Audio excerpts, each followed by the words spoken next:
ಹಿಂದಿನ ಸಂಚಿಕೆಯಲ್ಲಿ ಧ್ರುವ್ ಎಲ್ಲರ ಮುಂದೆ ತನ್ನ ಬಗ್ಗೆ ಚೀಪ್ ಆಗಿ ಮಾತಾಡಿದ್ದು ಹೊಡೋಕೆ ಬಂದಿದ್ರಿಂದ ತುಂಬಾನೇ ದುಃಖ ಆಗಿ ಸಮನ್ವಿತಾ ತನ್ನ ಕಾರನ್ನ ಸಮರ್ಥ್ ಬಳಿಯೇ ಬಿಟ್ಟು ಒಬ್ಬಳೇ ಮನೆಗೆ ಹೋಗ್ತಾಳೆ. ಇತ್ತ ಧ್ರುವ್ನ ಫೇಸ್ ಫುಲ್ ಕೆಂಡದಂತೆ ಆಗಿರುತ್ತೆ. ಭವಿ ಅವನನ್ನ ಮಾತಾಡ್ಸೋ ಧೈರ್ಯ ಮಾಡದೆ ಸುಮ್ಮನೆ ಕೂತಿರ್ತಾಳೆ.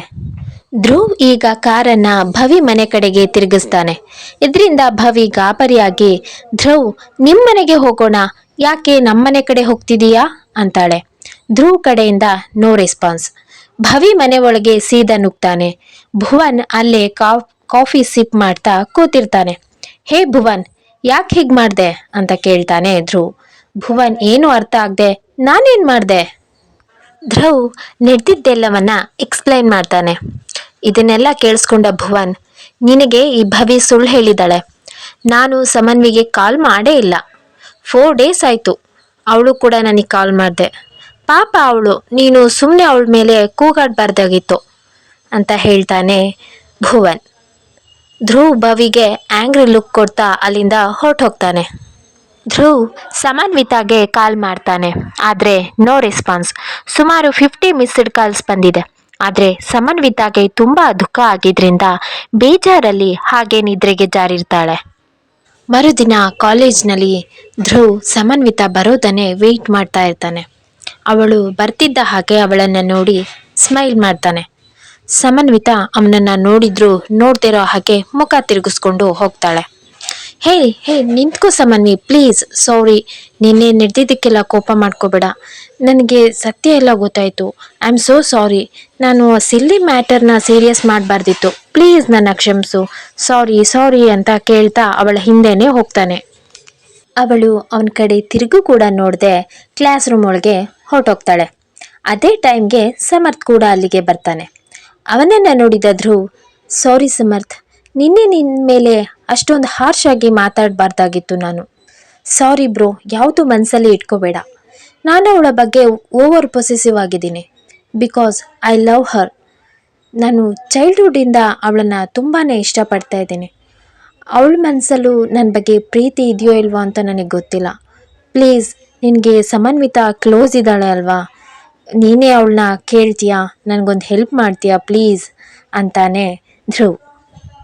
ನಾನು ಇಷ್ಟಪಡ್ತಿರೋ ಹುಡುಗಿನೇ ಲವ್ ಮಾಡ್ತಿದ್ದೀನಿ ಅಂತ ನನ್ನ ಮುಂದೆನೇ ಬಂದು ಹೇಳ್ತಿದ್ದಾನಲ್ಲ. ನೋ, ಅವಳು ನನಗೆ ಸಿಗಬೇಕು. ಮೊದಲು ಅವಳ ಮನಸ್ಸಲ್ಲಿ ಏನಿದೆ ಅಂತ ತಿಳ್ಕೋಬೇಕು ಅಂತ ಮನಸ್ಸಲ್ಲೇ ಯೋಚಿಸ್ತಾ ಇರ್ತಾನೆ ಸಮರ್ಥ್. ಹೇ ಸಮರ್ಥ್, ಯಾಕೆ ಏನು ರೆಸ್ಪಾನ್ಸ್ ಮಾಡ್ತಿಲ್ಲ? ಹೇಳು, ಅವಳನ್ನ ಒಪ್ಪಿಸ್ತೀಯಾ ಅಲ್ವಾ ಅಂತ ಕೇಳ್ತಾನೆ ಧ್ರುವ್. ಆಗ ಸಮರ್ಥ್ ಗ್ಲ್ಯಾನ್ಸಿಂದ ಆಚೆ ಬಂದವರಾಗೆ ಅದು ಅದು ಅಂತ ತಡ್ವರಿಸ್ತಾ ಇರ್ತಾನೆ. ಅದೇ ಸಮಯಕ್ಕೆ ಅಲ್ಲಿಗೆ ಸಮನ್ವಿತಾನೇ ಬರ್ತಾಳೆ. ಏನಿದು ಧ್ರುವ್, ಮತ್ತೆ ಸಮರ್ಥ್ ಹತ್ರ ಜಗಳ ಮಾಡೋಕೆ ಬಂದ? No Samanvi, I love you ಅಂದ್ಬಿಡ್ತಾನೆ ಧ್ರುವ್. ಸಮನ್ವಿತಾ ಈ ಕ್ಷಣಕ್ಕಾಗೆ ಕಾಯ್ತಾ ಇದ್ದೆ ಅನ್ನೋದು ಹಾಗೆ ಖುಷಿಯಿಂದ ಅವನನ್ನು ಗಟ್ಟಿಯಾಗಿ ಹಗ್ ಮಾಡಿಬಿಡ್ತಾಳೆ. ಇದನ್ನು ನೋಡಿದ ಸಮರ್ಥ್ಗೆ ತುಂಬಾ ದುಃಖ ಆಗುತ್ತೆ. ಅಷ್ಟು ವರ್ಷಗಳಿಂದ ನಿನಗಾಗಿ ಹುಡುಕಾಡ್ತಿದ್ದೆ, ಒಂದು ಕ್ಷಣದಲ್ಲೇ ನನ್ನ ಕೈ ಜಾರಿ ಹೋದೆ ಅಂತ ಮನಸ್ಸಲ್ಲೇ ಅಂದ್ಕೊಳ್ತಾ ಅಲ್ಲಿಂದ ಹೊರಟೋಗ್ತಾನೆ. ಸಮರ್ಥ್ಗೆ ಸಮನ್ವಿತಾಳ ಪರಿಚಯ ಮೊದಲೇ ಇದೆಯಾ? ಅದು ಹೇಗೆ? ಮುಂದೆ ನಿಮಗೆ ಗೊತ್ತಾಗತ್ತೆ. ತನ್ನ ಪ್ರೀತಿ ಕಣ್ಣು ಮುಂದೆನೇ ಬೇರೆಯವರ ಪಾಲಾಗಿದ್ದು ನೋಡಿ ಕಣ್ಣು ತುಂಬಿಕೊಂಡಿರ್ತಾನೆ ಸಮರ್ಥ್. ಮೊದಲು ಜಗಳದಿಂದ ಶುರುವಾಗಿದ್ದ ಇವರೆಲ್ಲರ ಬಂಧ ಈಗ ಎಲ್ಲರೂ ಕ್ಲೋಸ್ ಫ್ರೆಂಡ್ಸ್ ಆಗಿರ್ತಾರೆ. ಸಮನ್ವಿತಾಳ ಫ್ರೆಂಡ್ಶಿಪ್ ಆದರೂ ತನಗೆ ಸಿಗಲಿ ಅಂತ ತನ್ನ ಪ್ರೀತಿನ ಮನಸ್ಸಲ್ಲೇ ಹೈಡ್ ಮಾಡ್ತಾನೆ ಸಮರ್ಥ್. ಧ್ರುವ್ ಮನೆಯಲ್ಲಿ ಎಲ್ಲರೂ ಊಟಕ್ಕೆ ಕೂತಿದ್ದಾರೆ. ಧ್ರುವ್ ಹೇಗೆ ಮಾತು ಸ್ಟಾರ್ಟ್ ಮಾಡಲಿ ಅಂತ ಅವರ ಡ್ಯಾಡಿ ಮುಖನೇ ನೋಡ್ತಾ ಇರ್ತಾನೆ. ವಿಜಯ್ ಅವರು ಧ್ರುವ್ನ ಗಮನಿಸ್ತಾ, ಏನು ಧ್ರುವ್, ಏನಾದರೂ ಹೇಳೋಕಿದ್ಯಾ? ಯಾಕೆ ಹಾಗೆ ಅವಾಗಿಂದ ಊಟ ಮಾಡದೆ ನನ್ನನ್ನೇ ನೋಡ್ತಾ ಇದೀಯಾ ಅಂತ ಕೇಳ್ತಾರೆ. ಆಗ ಧ್ರುವ್, ಅಪ್ಪ, ಅದು ಅದು ನಾನು ಒಂದು ಹುಡುಗಿನ ಇಷ್ಟಪಡ್ತಿದ್ದೀನಿ ಅಂತ ಹೇಳ್ತಾನೆ. ಯಾರೋ ಭುವಿನಾ ಅಂತ ಕೇಳ್ತಾರೆ ಯಶೋಧ. ಅಲ್ಲ ಅಮ್ಮ, ಭುವಿ ಯಾವಾಗಲೂ ನನಗೆ ಬೆಸ್ಟ್ ಫ್ರೆಂಡ್ ಅಷ್ಟೆ. ನಾನು ಇಷ್ಟಪಡ್ತಿರೋದು ಸಮನ್ವಿತಾನ. ಈ ಮಾತನ್ನು ಕೇಳಿ ಯಶೋದಾಗೆ ತುಂಬಾ ಕೋಪ ಬರುತ್ತೆ. ಇಲ್ಲ, ನಾನಂತೂ ಇದಕ್ಕೆ ಒಪ್ಪೋದೇ ಇಲ್ಲ. ಆ ರಾಜೇಂದ್ರ ಪಾಟೀಲ್ ಅವರು ತನ್ನ ತಂಗಿ ಮಗಳು ಭುವಿನ ಅಡಾಪ್ಟ್ ಮಾಡ್ಕೊಳ್ಳೋ ಬಿಟ್ಟು ಅದ್ಯಾವುದೋ ಹಳ್ಳಿಯಿಂದ ಹಳ್ಳಿ ಗುಗ್ಗುನ ಕರ್ಕೊಬಂದ್ರು. ಅವಳಿಗೆ ಕಲ್ಚರ್ ಕೂಡ ಇಷ್ಟ ಆಗಲ್ಲ. ಯಾವ ರಕ್ತನೋ ಏನೋ, ರಾಜೇಂದ್ರ ಪಾಟೀಲ್ ಅವರ ವಂಶದ ಕುಡಿನೇ ಅಲ್ಲ ಅವಳು.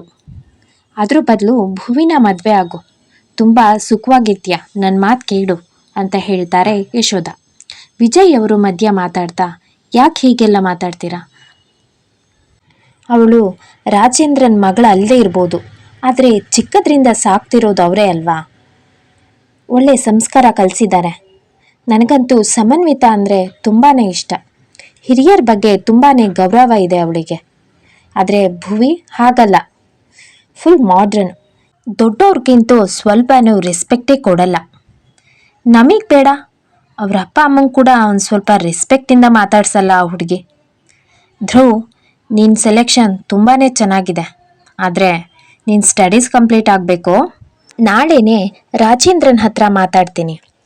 ನಿಮ್ಮ ಎಕ್ಸಾಮ್ಸ್ ಎಲ್ಲ ಮುಗಿದ ಕೂಡಲೇ ಎಂಗೇಜ್ಮೆಂಟ್ ಮಾಡೋಣ.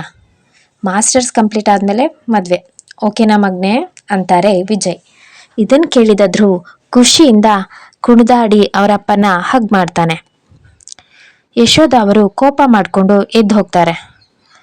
ಅಪ್ಪ, ಆದರೆ ಅಮ್ಮ ಅಂತ ಕೇಳ್ತಾನೆ. ಹೋಗ್ಲಿ ಬಿಡು ಮಗನೆ, ಎಲ್ಲಿ ಹೋಗ್ತಾಳೆ, ಒಂದೆರಡು ದಿನ ಅವಳೇ ಸರಿ ಆಗ್ತಾಳೆ. ಎಷ್ಟಾದರೂ ನೀನು ಅವಳ ಮುದ್ದಿನ ಮಗ ಅಲ್ವಾ ಅಂತಾರೆ. ಇತ್ತ ಸಮರ್ಥ್ ಇವರಿಗೆಲ್ಲ ಸೀನಿಯರ್ ಆಗಿದ್ದರಿಂದ ಅವನ ಸ್ಟಡೀಸ್ ಆಲ್ರೆಡಿ ಕಂಪ್ಲೀಟ್ ಆಗಿರುತ್ತೆ. ಅವನು ತನ್ನ ಲೈಫ್ನಲ್ಲಿ ಗೋಲ್ ಕಡೆ ತುಂಬಾ ಕಾನ್ಸಂಟ್ರೇಟ್ ಮಾಡಿರ್ತಾನೆ. ಅವನು ಅಂದ್ಕೊಂಡ ಹಾಗೆ ಈಗ ಅವನು famous singer come music director ಕೂಡ ಆಗಿರ್ತಾನೆ. ಅವನಿಗೆ ಕಾಲೇಜ್ನಲ್ಲಿ ಹೇಗೆ ಜಾಸ್ತಿ ಫ್ಯಾನ್ ಫಾಲೋವರ್ಸ್ ಇದ್ರು, ಈಗಲೂ ಅವನ ಒಂದು ಸೆಲ್ಫಿ ಅವನ್ನ ನೋಡೋಕ್ಕೋಸ್ಕರನೇ ಕಾಯ್ತಾ ಇರುವಂಥ ತುಂಬಾ ಲೇಡೀಸ್ ಫ್ಯಾನ್ಸ್ನ ಹೊಂದಿರ್ತಾನೆ. ಅವನು ದೊಡ್ಡ ಸೆಲೆಬ್ರಿಟಿ ಆಗಿರ್ತಾನೆ ಸಮರ್ಥ್. ಕಾಲೇಜ್ ಡೇಸ್ನಲ್ಲಿ ದುಡ್ಡಿಲ್ಲ ಅಂತ ಹೀಯಾಳಿಸ್ತಿದ್ದ ಇವನ ಫ್ರೆಂಡ್ಸ್ ಎಲ್ಲ ಈಗ ಸಮರ್ಥ್ನ ಇಂಪ್ರೆಸ್ ಮಾಡೋಕೆ ಟ್ರೈ ಮಾಡ್ತಿರ್ತಾರೆ. ಸಮರ್ಥ್ ತಾನು ದುಡಿದ ಹಣವನ್ನೆಲ್ಲ ಕೆಲವು ಕಂಪ್ನಿಗಳ ಮೇಲೆ ಕೂಡ ಇನ್ವೆಸ್ಟ್ ಮಾಡಿರ್ತಾನೆ. ಆಫ್ಟರ್ ಎ ಲಾಂಗ್ ಟೈಮ್ ಸಮನ್ವಿತಾಳಿಂದ ಇವನಿಗೆ ಫೋನ್ ಬರುತ್ತೆ. ಹಾಯ್ ಸಮರ್ಥ್, ನೀವೀಗ ದೊಡ್ಡ ಮನುಷ್ಯರಾಗಿದ್ದೀರಾ ಬಿಡಿ, ನಮ್ಮ ನೆನಪಿದ್ಯಾ ಅಂತ ಕೇಳ್ತಾಳೆ. ನಿನ್ನನ್ನು ಯಾವತ್ತಾದರೂ ಮರಿತೀನ ನಾನು? ಯಾರನ್ನು ಮರೆತರೂ ನನ್ನ ಲೈಫಲ್ಲಿ ನಿನ್ನನ್ನು ಮಾತ್ರ ಮರೆಯಲ್ಲ ಗಂಗಾ ಅಲಿಯಾಸ್ ಸಮನ್ವಿತಾ. ಇವನ ಬಾಯಲ್ಲಿ ಗಂಗಾ ಅಂತ ಕೇಳ್ತಿದ್ದ ಹಾಗೆ ಸಮನ್ವಿತಾಗೆ ಶಾಕ್ ಆಗುತ್ತೆ. ನನ್ನ ಹೆಸರು ಗಂಗಾ ಅಂತ ನಿಮಗೆ ಹೇಗೆ ಗೊತ್ತಾಯಿತು? ಅದೆಲ್ಲ ಟೈಮ್ ಬಂದಾಗ ಹೇಳ್ತೀನಿ, ಇವಾಗೇನು ನಾನು ನೆನಪಾಗಿದ್ದೀನಿ. ಧ್ರುವ್ ಚೆನ್ನಾಗಿದ್ದಾನಾ ಅಂತ ಕೇಳ್ತಾನೆ ಸಮರ್ಥ್. ಹಾಂ, ಧ್ರುವ್ ನಾನು ಎಲ್ಲರೂ ಚೆನ್ನಾಗಿದ್ದೀವಿ. ನೆಕ್ಸ್ಟ್ ಮಂತ್ 4th ನನ್ನ ಎಂಗೇಜ್ಮೆಂಟ್. ಧ್ರುವ್ ನಿಮಗೆ ಆಲ್ರೆಡಿ ಹೇಳಿರಬೇಕು ಅಲ್ವಾ? ನಿಮ್ಮ ಬ್ಯುಸಿ ಶೆಡ್ಯೂಲಲ್ಲಿ ಫ್ರೀ ಮಾಡಿಕೊಂಡು ಪ್ಲೀಸ್ ನೀವು ಬರಬೇಕು. ನಡೀತಾ ಇರೋ ಮದುವೆಗೆ ಎಂಗೇಜ್ಮೆಂಟ್ ಅವಶ್ಯಕತೆ ಏನಿತ್ತು ಅಂತ ಮೆಲ್ಲಕ್ಕೆ ಹೇಳ್ತಾನೆ ಸಮರ್ಥ್. ಹಾಂ, ಏನಂದ್ರಿ? ನನಗೆ ಕೇಳಿಸ್ಲಿಲ್ಲ. ಏನೂ ಇಲ್ಲ ಬಿಡಿ, ಬರ್ತೀನಿ, ಖಂಡಿತ ಬಂದೇ ಬರ್ತೀನಿ. ಓಕೆ ಬಾಯ್ ಅಂತ ಹೇಳಿ ಫೋನ್ ಕಟ್ ಮಾಡ್ತಾನೆ. ಸಮನ್ವಿತಾ ಯೋಚಿಸೋಕೆ ಶುರು ಮಾಡ್ತಾಳೆ. ಇವನಿಗೆ ನಾನು ಗಂಗಾ ಅಂತ ಹೇಗೆ ಗೊತ್ತಾಯಿತು? ಇವನು ಯಾರಿರ್ಬೋದು? ಯಾಕೆ ಮದುವೆ ನಡೆಯಲ್ಲ ಅಂತಂದರು ಅಂತ ಹಾಗೆ ಯೋಚನೆಯಲ್ಲೇ ಮುಳುಗ್ತಾಳೆ. ಕತೆ ಮುಂದುವರಿಯತ್ತೆ. ಯಾರೆಲ್ಲ ಇನ್ನು ಸಬ್ಸ್ಕ್ರೈಬ್ ಮಾಡ್ಕೊಳ್ದೆ ಕತೆ ಕೇಳ್ತಾ ಇದ್ದೀರಾ, ಪ್ಲೀಸ್ ನನ್ನ ಚಾನೆಲ್ಗೆ ಸಬ್ಸ್ಕ್ರೈಬ್ ಮಾಡ್ಕೊಳ್ಳಿ, ಸಪೋರ್ಟ್ ಮಾಡಿ, ಲೈಕ್, ಶೇರ್, ಕಮೆಂಟ್ ಮಾಡಿ. ಧನ್ಯವಾದ.